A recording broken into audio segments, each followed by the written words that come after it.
Hello, everybody, and welcome to another legislative update. I'm Danny Richter. I'm the Vice President of Government Affairs for Citizens Climate Lobby. I want to begin this update with a couple of quotes. Here's the first quote.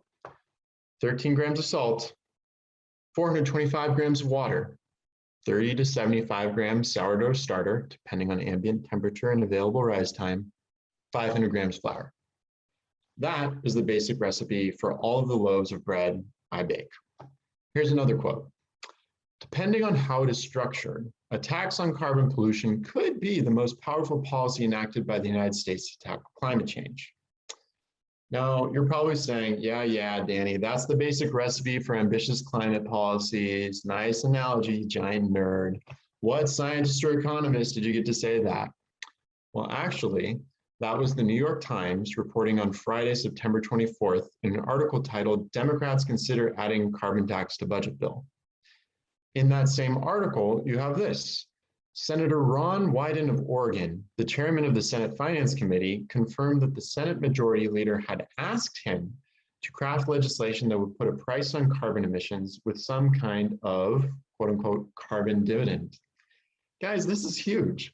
We're talking about the Majority Leader of the Senate, and we're talking about the chairman of the Finance Committee. This is like me saying that I've bought the largest industrial mixer and the largest industrial oven you have ever seen, and I'm going to start shipping bread to all of you.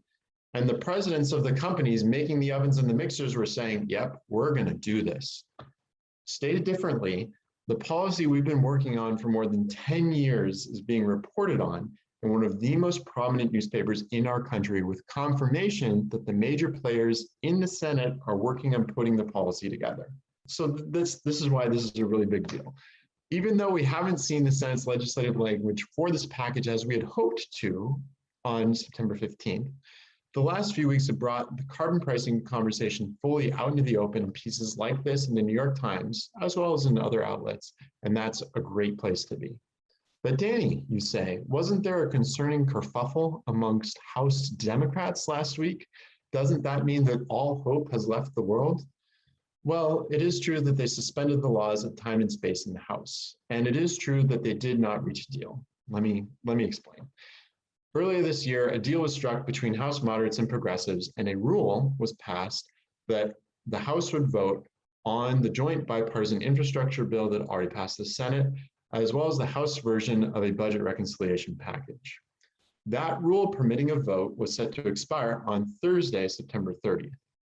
At the end of Thursday, they didn't have a deal, so they just didn't adjourn the session. So technically, last Friday, October 1st, was in the House still Thursday, September 30th. Those poor House representatives and their staff lost a whole day of the year. In the end, even that 48-hour day was not enough to reach a deal. And so the new deadline, there's been a new rule passed, that's been set for Halloween, when I'm sure that nothing otherworldly bending the laws of nature can possibly happen. So for us as climate activists trying to help Congress accomplish big things on climate, the delay is frustrating.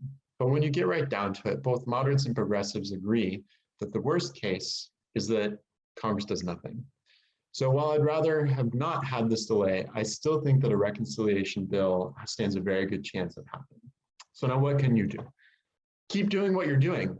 Our policy priority is front and center in the national discussion, and that people with their hands on the levers of power are thinking about it, and they want to do it.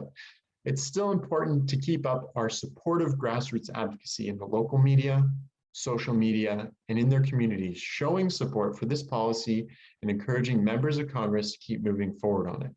You've already done a tremendous job of this year. But when things are starting to roll our way, that's not the time to stop pushing. This is the time to keep going forward, doing what you've been doing so well. So let's keep it up for at least a little bit longer. Thank you for all you've done, and thanks for listening.